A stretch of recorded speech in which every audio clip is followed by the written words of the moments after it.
So many great games out there don't get the spotlight they deserve. Some of them released right under our noses, some diamonds in the rough. For this list, we're giving you 20 of those hidden gems, all of them released this year.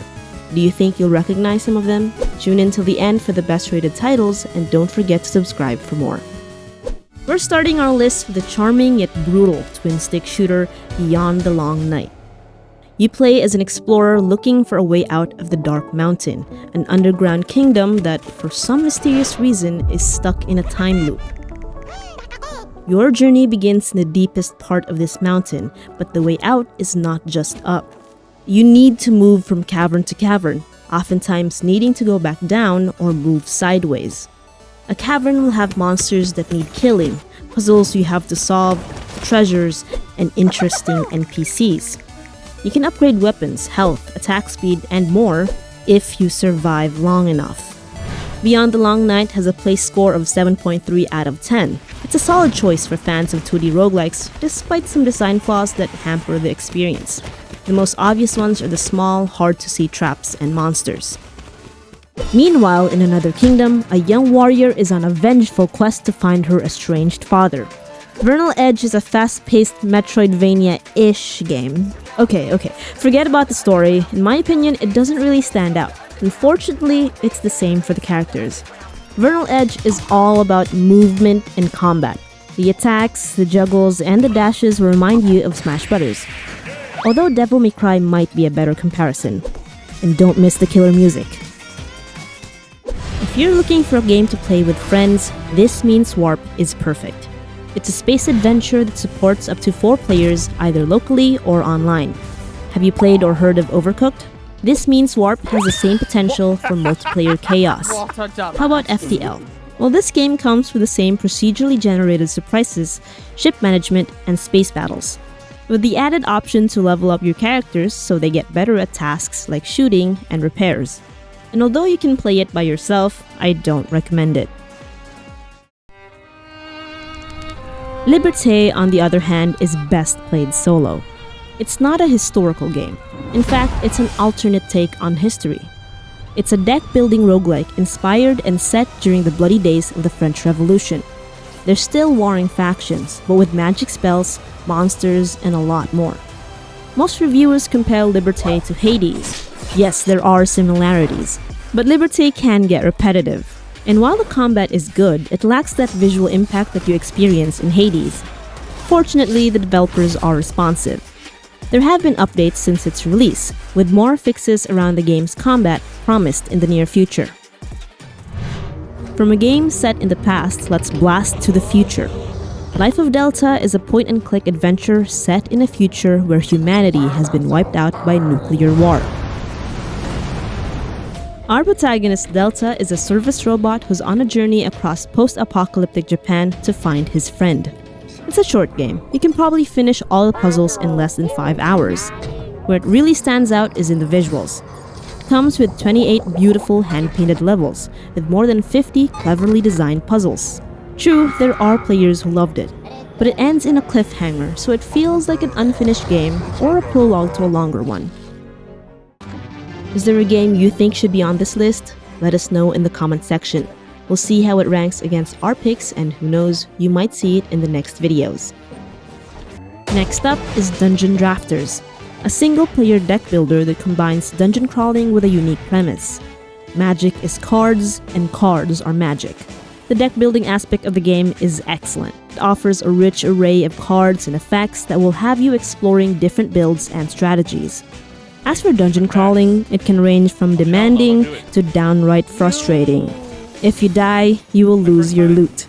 So I lost everything? No. It had the potential to be a standout title, but it was initially plagued with issues. An unintuitive user interface, clunky progression, and the absence of autosave within dungeons, to name a few. However, it's not all gloom and doom. The developers are quick to push new updates, so it is improving. It's also expected to release on the Switch, PS4, and Xbox One later this year.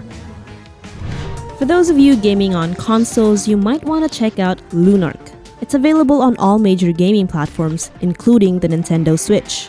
Lunark is a sci-fi adventure set in a planet ruled by a totalitarian regime. Although this game will not appeal to everyone, it caters to a specific group of gamers, those who grew up with the cinematic platformers from the 90s, like Prince of Persia and Flashback. Don't worry, it's not stuck in the past.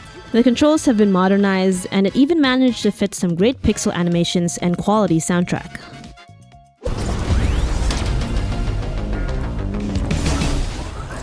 For those getting frustrated with all the AI this and AI that, up to the hand. ArcRunner is a cyberpunk shooter you can play to vent. An evil AI has gone rogue, and you must shoot your way across the space station to destroy it. Here's what you can expect. Straightforward gameplay. Fight and destroy enemies, unlock new loadout, power up, and clear new areas. Graphics is decent, but the gunplay and combat are enjoyable. ArcRunner is one of those games where you just shoot and turn everything else off. If you're looking for an action-packed escape, this could be just what you need. The Expanse, a Telltale series, on the other hand, is on the heavier side. She's crazy. Much like past Telltale games, this is an episodic adventure. It's a prequel to the popular sci-fi TV series, but you don't need to have watched the show to make sense of the narrative. For those who have, it follows Kamina Drummer as she ventures into the uncharted areas of the Belt. There are two key differences from past Telltale games. First, a new episode is released every 2 weeks, similar to TV shows. The fifth and final one will be available on September 21. Second, you only pay once for the entire series, so no more paying for new episodes. From the reviews of the first 2 chapters, it seems like a promising game, but I think it resonates more with fans of the show. I forgot to mention, for PC gamers, this is an Epic Games exclusive. For a gameception experience, I present Noob the Factionless. It's a turn-based RPG about a group of noobs striving to reach the highest level in an MMO. It has all the trappings of an old-school RPG. Turn-based battles, different job classes, unlockable weapons and abilities, and retro sound effects. Believe it or not, it's based on a French web series. It's pretty popular, and if you're a fan, you might enjoy this. If, like me, you're not a fan, then you'll have to contend with the decent-looking world with meh sprites, the simplistic combat, and an English translation that is far from perfect.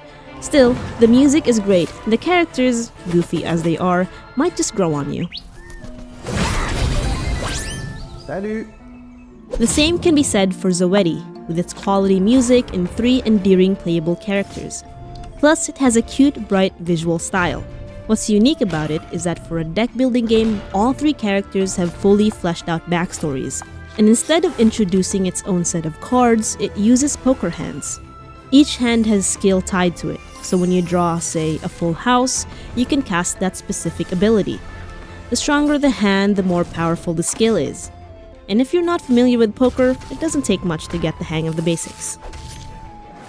For your casual gaming fix, check out Invector Rhythm Galaxy. This rhythm game lets you pilot a spacecraft to the beat of popular tracks. With WMG as its publisher, expect to hear songs from some of the biggest artists like Charlie Puth, Wiz Khalifa, Gucci Mane, and The Spinners. Yes, it's based on and developed by the same studio as the popular rhythm game Avicii Invector. Rhythm Galaxy has a more polished gameplay, but some tracks are better than others. You might end up replaying the same few tracks and ignoring the rest. It may look like it, but Ash of Gods The Way is not related to the Banner Saga. The developers did say it's one of their inspirations. It's a follow-up to a 2018 game, Ash of Gods Redemption. The Way is a tactical deck-building RPG. In a typical match, you'll wield 10 warrior cards and 10 support cards. Every turn, you can play one of each card. It's like chess, where the goal is to capture the king.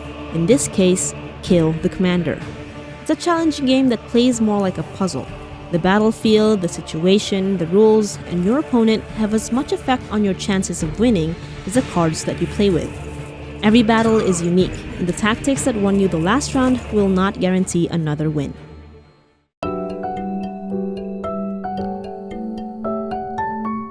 Almost all of the games in this list include fighting, except for Mr. Saitou. This is a heartwarming game about an average white-collar worker who struggles to find the meaning of life. The game is short, funny, lighthearted, and you don't need to fight anyone. If you read all the reviews on Steam like I did, one word will stand out. C-U-T-E. Cute. And that's exactly what this game is. The visuals, the music, the dialogues, there's even a train ride. They're cute. Now back to killing with Shoulders of Giants. The forces of entropy are spreading chaos across the universe, and it's your job to stop them. This is an action roguelike where you play two characters, a sword-wielding robot and a gunslinging frog. There's a tendency for repetition, but it's far from a mindless grind. You can gather and unlock new weapons and abilities that will change the way you approach new levels, and online co-op supports up to 4 players. It's only available on Epic Games for now, but it's set to release on Steam. We just don't have a launch date yet. And we have yet another space adventure with Moons of Darsalon, a retro save-them-all platformer that's perfect on the Steam Deck. Space miners are lost and trapped in the many moons of the planet Darsalon. It's your job to find and escort them back to the closest base station. But it won't be that easy. Many dangers await their path to rescue. The whole package is a nostalgic trip. The music, the CRT filter, even the animations. Moons of Darsalon is made for older gamers, especially those who enjoyed Lemmings. In fact, it plays like Lemmings, with some mechanics from Worms thrown in the mix. Play as head of the King's Council and face hundreds of political dilemmas. For a game of high stakes, check The King's Dilemma Chronicles. An ancient prophecy foretells an uprising that will destroy your home kingdom. You play as the head of the council, very close to the king. In this position of power, every choice that you make affects the future and survival of the kingdom, and you will be faced with hundreds of them. If you don't like political sims, you can skip this part. It's tedious. You read lots of text with choices reduced to a simple yay or nay. Though based on a board game, some players do agree that the mechanics did not translate well. Despite being a short game, lasting around 6 hours on your first run, its replayability keeps it engaging. If that's too much for you, how about a psychological horror/puzzle game? Homebody is developed by the team behind the YouTube channel Game Grumps. It follows classic slasher tropes. A group of friends, there's a conflict between them, a killer on the loose, a mystery, all set in a spooky, isolated rental house. Is it the house? Is it one of your friends? Or is it something more? You must unravel the mysteries if you want to survive the night. And if you hate jump scares in horror games, you won't find them in Homebody. If there's one underrated indie gem that I hope you played this year, it's Rusted Moss. It's like Celeste, with grappling hooks and guns.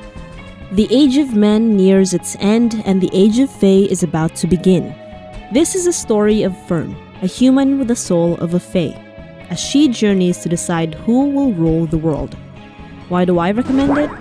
Enjoyable platforming, beautiful visuals and music, intense boss fights. The grappling is actually fun once you get the hang of it. And the story, well, you have to experience it. And the highest rated game of this list is 8-Bit Adventures 2, with a play score of 8.9 out of 10. Don't be fooled by the generic sounding title. This is the ultimate homage to classic JRPGs from the NES to PS1 eras. It has a solid story, lovable cast of characters, fun and challenging turn-based battles, and great music. So if you're a fan of late 80s to early 90s JRPGs, you need to get this now.